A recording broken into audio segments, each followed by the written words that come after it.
Sarap na yan. Di pa okay pero sarap na yan.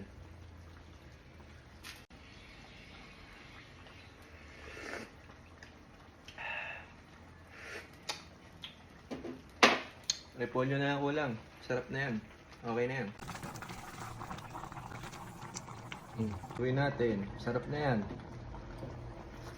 Lambot ng baka. Isang oras kalahati yan. Pinakulaan. Hindi na mahalo. Sobrang sarap. Sarap na yan. Okay na yan. Okay na. Sarap na yan. The best. Ang mga gulay. Ilaw-ilaw ko pa. Sobrang lambot niyan. Ayos na. Buto-buto. Sarap yan, no? Medyo ilaw-ilaw pa yung gulay. Crunchy. Okay na yan.